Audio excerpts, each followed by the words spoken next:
Hello, I'm BJ from Hearns Hobbies, and I'm going to be talking about balls. Balls? What kind of balls? Well, I've got a bag full of balls right here. That was a bit iffy, wasn't it? But I have the paint mixing balls that are available from Ninesteps Industries. Now, it's a very simple thing, but sometimes simple things need a little bit of explanation on how to use them the best way. So what is in here? There's actually stainless steel balls or ball bearings, and they're in 4.75 millimeter diameter, and you get 40 in a packet. Now generally you only need one or up to 3 balls per bottle, but it all depends on the bottle, of course, and these are dropped into the bottle to help you mix up the paint. So let's go to the top camera and let's have a look here. Okay, so right here you got the paint mixing balls from Ninesteps Industries, and you see there's a small packet there keeping all those 40 balls together. So 4.75 mil. So why have they been made that particular size? Sounds pretty specific, doesn't it? Well, for some reason that size is not too small and not too big, so it's just right. Don't know, we've come up with this particular size because it does fit everything, and it's just a perfect size that one particular ball does do most jobs in each bottle. And then you can add extras if need be. But let me show you how to apply them in, or how to use them I should say, in a bottle. You think it's probably pretty simple. That's why I've got all these different bottles here. Common shaped bottles, but look, any bottle will do as long as these will fit. And because of the size, they're just right. They'll fit pretty much anything. Now the most common bottles to use these in would be these sort of Spanish type Vallejo bottles, and these are the dropper type. Most of these do not have any balls in them, and you will know these have been around for a very long time. When they're brand new, they're full up to the top and there's hardly any void in them for any of this material to move around. So after a while you're going to have all your pigment sitting down the bottom, all of your base sitting around here, and maybe some of the thinner sitting around here. And you can shake these as much as you like, but they do not mix very well. But some of the more modern type paints, like this one from Green Stuff World, so these are also in these sort of drop type bottles. Now this is a more specialized pigment. It's a color shift pigment, and generally the pigments are very expensive, and you can see them just sitting on the bottom, and they need to be mixed up very well. These are some of the bottles that do have a ball in them already. You'll hear it right here. You hear it clacking. You sort of hear it there. Now that's really important because this is an airbrushing type paint, and you see there, even though I've shaken it up a little bit, you still got the pigment sitting there. Now these particular types of bottles, it's impossible to open them up and actually put a stick in them to mix them. Like in a traditional bottle, something like a glass bottle from Tamiya, you'll open that up and use a mixing stick, and you'll be able to stir that up quite easily. But even that method, you've got a stick to clean or a stick to throw away. So let's see how you add bottles to this and use them. Now I will explain the differences between using them in a plastic bottle and a glass bottle. There are some precautions you need to take into account, particularly the fragility of glass. Alright, so if you're not familiar with these sorts of bottles, what is so different about them? Well, I was talking about how when they're full they're very difficult to mix by shaking. Even if I mix it now, you can barely feel it move. You can just hear it, a little bit of clunks, and that's why you may see some people using those laboratory shakers now. You know, you hold the thing on and it's an orbital type shake, and the thing just shakes it around and forces the vortex through it to mix it. Now not everyone has the space for a orbital mixer, and not everyone has the time to just shake this by hand all day or make up some sort of contraption. There's all sorts of ideas, you'll find them on the web about using, say, milk sort of shaker, cappuccino frother type things and strapping it on. That's fine, but I mean, this is a much more simple and elegant way of doing it. Let me show you the tricks on how to get these open, okay, because it's not that straightforward. You take off the cap, they come with the great dropper type nozzle or spout, and that gives you a lot of control as the paint's coming out. But you won't be able to get a ball through there. You're going to have to take that spout off. Okay, so let's just lay that there. Now I've got a little bit of towel here because there's a good chance it's going to be a bit messy. Now I'm just going to fold this up a little bit so you can get a grip. So basically you want to get a grip on this part here on the very end, and as we jiggle it around, now I'm just going to cover it up now because I need to get a good grip on this.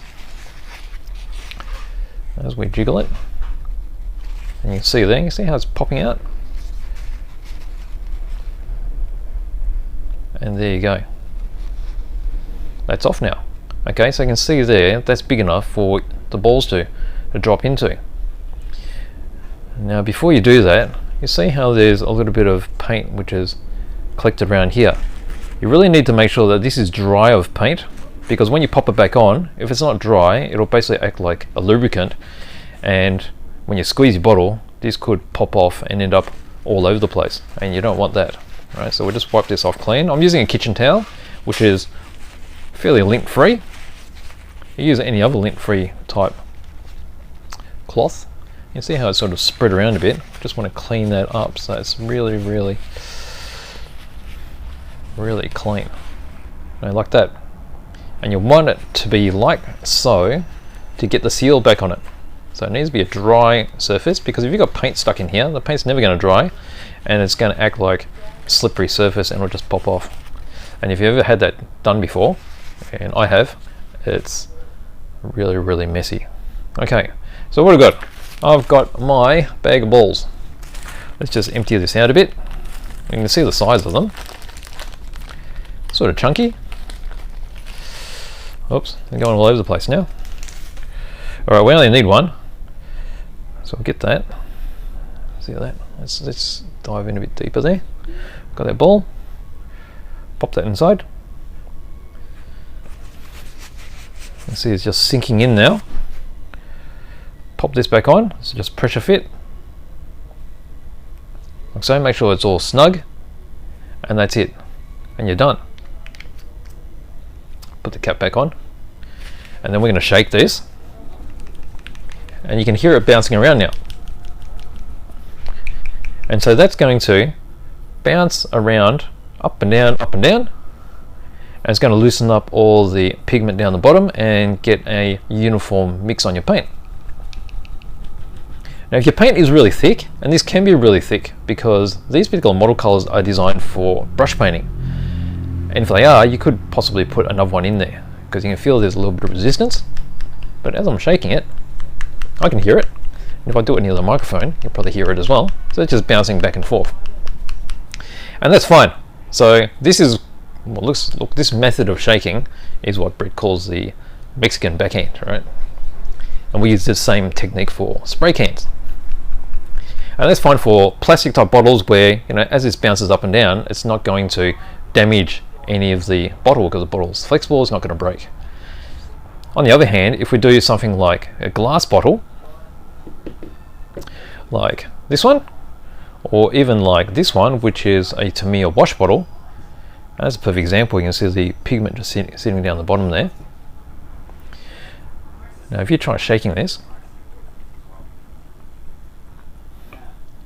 it's mixing, but you see how the pigment is still sitting there. So definitely, you see how this wash is very thin, just one bottle will be fine in there, even though you can see there's a lot of material. So you can drop one bottle in that one. Or something like this, which is their acrylic paint. This is the brushing type acrylic paint. And you open these have a huge cap. All you need is one of these, drop it in, and seal it up again. Now the method I'm going to show you for shaking a glass bottle is the twirl. Okay, so this is a Japanese twirl, and you hear it bouncing around now, and basically what that's going to do is the ball is just going to spin around here and around the bottom, and that's going to mix it up, and that will reduce any kind of shock of it bouncing up and down and smashing the bottle. Now I doubt these will smash if you bounce it anyway, because these are very thick. They're designed for international travel, but just to be safe, it's best to just do the twirl. So just spin around. So if you look like that, just spin around like this. And that's also the Japanese method for shaking spray cans, to reduce air bubbles. So the ball will just spin around this way. Now I say that because bottles such as these ones, which are the SMS type bottles, these are renowned to be quite fragile with ball bearings. Okay, so pop a ball bearing in here, and that'll definitely help with this one. You see how the chrome, again, there's a very, very thin layer of pigment, and if we shake it, you can see that there's still pigment sitting on the bottom. But if we just dropped a ball in there, again, don't shake it like this, but you do the twirl like this. And that's what you need to do. So, simple. So, just in summary, we've got all these different bottles here, and this is not all the different kinds of bottles, but it's the most popular ones, and you can see how easy it is just to convert them into a very simple, easy to self-mix bottle with a little ball in it. So 4.75mm ball, add 1 is generally enough. If it's a really thick material, 2, 3, just play it by ear. And then I've shown you the trick on how to take the nozzle section off the Spanish type dropper bottles. And then once one's in there, you hear that, I'll just shake it back and forth. And then, yeah, that's it. And then the glass ones, be careful with the glass, make sure you do the swirling motion. Okay, Mexican backhand, swirling. So there you go, so that's my tutorial on how to use, it's really simple and perhaps quite bewildering if you first see these and don't know how to use them, mixing balls from Ninesteps. So thank you for watching.